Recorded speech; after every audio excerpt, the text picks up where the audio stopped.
यहाँ समाज के लोग हैं, अंसारी समाज के लोग हैं, तांती समाज के लोग हैं। सभी लोगों ने पहले कहा कि आप सब लोगों से कि किस प्रकार से देश का इतिहास जो है बदला जा रहा है। अब ऐसा लगता है कि एक तानाशाह बैठा है जो हुक्म देता है उसको हमको निभाना है, चाहे गलत हो, सही हो, असंवैधानिक हो। अगर आप देखें तो लोकतंत्र जो है वो खतरे में है। संविधान के साथ छेड़छाड़ की जा रही है। काम के नाम पे कुछ नहीं हुआ। बातें कही जा रही थी कि 2 करोड़ लोगों को रोजगार देंगे हर साल, 15-15 लाख रुपए खाते में देंगे, स्मार्ट सिटी बनाएंगे, मेक इन इंडिया और क्या क्या नहीं, किसानों का आय दुगुना कर देंगे 2022 तक। 22 तक जो है सभी घर को, झोपड़ी झुग्गियों को पक्का कर देंगे। एक वादा जो है पूरा नहीं किया गया। और यही सवाल जब हम लोग उठाते हैं कि रोजगार का क्या हुआ, किसानों का क्या हुआ, मजदूरों का क्या हुआ, तो ये लोग बात करने लगते हैं हिंदू, मुसलमान, मंदिर, मस्जिद, यानी समाज में जहर बोने का काम करते हैं। ये देश सबों का देश है, चाहे हिंदू हो, मुसलमान हो, सिख हो, ईसाई हो। ये किसी के बाप का देश नहीं है, ये हम सबों का देश है। कोई चाहता है कि आपका राइट को छीन दिया जाए। बीच में कितना मुहिम चला था कि मुसलमानों से जो है उनका वोटिंग का अधिकार छीन लो। अरे ऐसे कैसे छीन लीजिए? हमारी देश में जो डाइवर्सिटी है,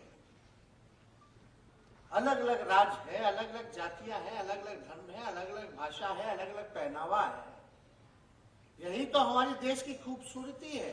हम मिलकर के हिंदुस्तानी कहलाते हैं। और चाहे हिंदू हो, मुसलमान हो या अलग धर्म का और क्यों ना हो, सबों ने इस देश को आजाद कराने में अपना खून बहाया है। तो कोई चाह देगा किसी को भगा दे और किसी का अधिकार छीन ले, ये महागठबंधन सरकार नीतीश जी और लालू जी के होते हुए किसी के बाप पे दम नहीं जो आपको हम लोग खड़े हैं। क्या चाल चला जा रहा है, क्या क्या साजिशें चली जा रही हैं, सब हम लोग देख रहे हैं। लालू जी ने अडवाणी जी का रथ रोका, इस बार महागठबंधन की सरकार नीतीश जी के नेतृत्व में हम लोग यहां से मोदी जी का रथ रोकेंगे। तो इसलिए सारे विपक्षी दलों को जो है, इंक्लूडिंग कांग्रेस, रीजनल पार्टी, हम लोगों का प्रयास है कि एकजुट होइए। अगर ये लोग आ गए तो देश बचेगा नहीं। आज क्या है, 2 लोग देश को बेच रहा है, 2 लोग देश को खरीद रहा है। क्या हो रहा है देश में भाई? सरकारी संपत्तियों को बेचा जा रहा है, प्राइवेटाइज किया जा रहा है।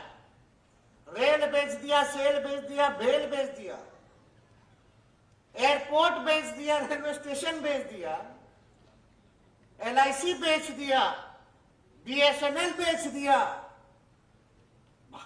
इंडियन ऑयल, सब चीज बेचा जा रहा। क्या काम हो रहा है देश में? हर जगह बताइए। ये कर्नाटक का चुनाव था, जब हार रहे हैं तो उनको हनुमान जी याद आता है। हार रहे थे तो बोले, कभी हमने देखा नहीं ऐसी भाषा किसी प्रधानमंत्री की कि वोट देने जाइए तो जय हनुमान बोल करके वोट दीजिए। बोले थे ना कर्नाटक का चुनाव, लग रहा था अब हार रहे तो भाई कैसे पार करें, तो नफरत फैलाओ, जहर बो, हिंदू मुसलमान दंगा फसाद कराओ, यही काम था। अरे उनको तो प्रधानमंत्री जी को बोलना चाहिए कि वोट दे तो बेरोजगारी के नाम पे, काम के आधार पर वोट देना चाहिए। असल जो मुद्दा है उसके नाम पे वोट दीजिए। तो ये बोलते हैं हनुमान जी के नाम पे वोट दीजिए, और हम रिजल्ट आने से पहले ही बोल दिए कि हनुमान जी, बजरंग बली, मोदी जी अब भाजपा से नाराज है, पार नहीं लगेगा कर्नाटका का चुनाव। और आप देख लीजिए, जब से महागठबंधन की सरकार बिहार में बनी है नीतीश जी के नेतृत्व में, हम लोग यहाँ भी लोग कुछ ना कुछ कोशिश कर रहा था। बिहार शरीफ में हो या सासाराम में क्या क्या कर रहे थे लोग। जहां जहां गृह मंत्री को जाना था उससे पहले ही, आने से पहले वहां दंगा फसाद करने का प्रयास किया जा रहा था। लेकिन हम धन्यवाद देते हैं नीतीश कुमार जी को, पुलिस प्रशासन को, कि सही समय रहते हुए चीजों को जो है कंट्रोल किया गया, और जो नुकसान होगा सरकार जो है तय कर रही है। तो हम लोग देखिए ये सब होने नहीं देंगे, और हम लोग चाहते हैं अगर हम सब लोग एक हो गए तो मोदी जी हो या और कोई हो, कोई टिकने वाला नहीं। लेकिन आप लोगों से हम बस इतना जरूर कहेंगे कि आप लोग भी अपने समाज में, अपने लोगों में, जो खास तौर पे नौजवान हैं, जिनको कोई बाहर का आकर के धर्म के नाम पे उकसाने का प्रयास करता है, हम लोगों के खिलाफ दिन भर गाली देते हैं, जिनकी कोई भूमिका नहीं है। हम लोग तो लड़ रहे हैं,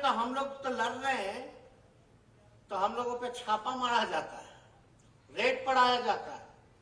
लेकिन इनकी जो बी पार्टी है, बी टीम जो है, ये कुछ बोलते, लेकिन उन पे आज तक कोई मुकदमा, कोई छापा नहीं है। ये असल में है क्या तालमेल?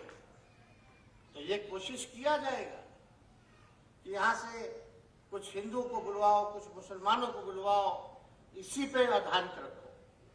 लेकिन आप सब लोगों से यही विनती है कि आप लोग सभी लोगों को एक रखने का काम कीजिएगा, किसी को भटकने मत दीजिएगा।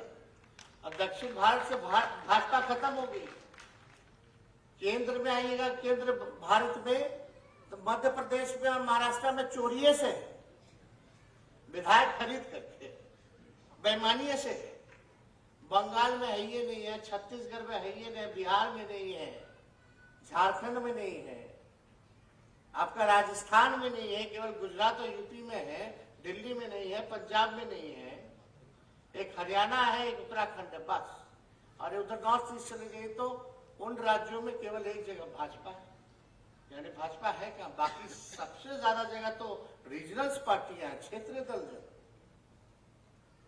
तो इसलिए आप सब लोगों से कह रहे हैं, ये मौका अच्छा है, सब लोग गोलबंद रहिए, वरना इसी प्रकार से कोई काम नहीं करना है। मुगल गार्डन का नाम बदल देना है, इलाहाबाद का नाम बदल देना है। अरे यहाँ तो कोशिश बख्तियारपुर का भी चाह रहे थे कि नाम बदल देने का, लेकिन नीतीश जी के रहते हुए होने नहीं दी। बात समझिए आप लोग। तो इस तरह का प्रयास लोग करते रहते हैं, करेंगे, तो आप लोगों को चिंता करने की जरूरत नहीं है। हमारी जो महागठबंधन की सरकार है, ये किसानों के लिए है, मजदूरों के लिए है, गरीब पे है, जो वंचित समाज, जो back bencher of the society, उसके लिए है, सभी वर्ग, सभी धर्म के लोगों के लिए। तो इसलिए आप लोगों को चिंता नहीं करना है, बस एक रहना है, और बाकी का जो काम होगा आपके समाज को आगे बढ़ाने के लिए, उसमें हम लोग कोई कमी छोड़ेंगे नहीं। सबको मान, सबको सम्मान मिले, सब लोग की तरक्की हो, यही हम लोगों की दुआ है, यही हम लोगों की कामना है। इस काम को जो है हम लोग पूरा जरूर करेंगे। तो ज्यादा कुछ ना कहते हुए आप सब लोगों को आदाब सलाम हम करते हैं और पूरी शुभकामनाएं देते हैं आप लोगों को, और अपनी बात को यही जो है विराम देते हैं। जय हिंद, जय बिहार।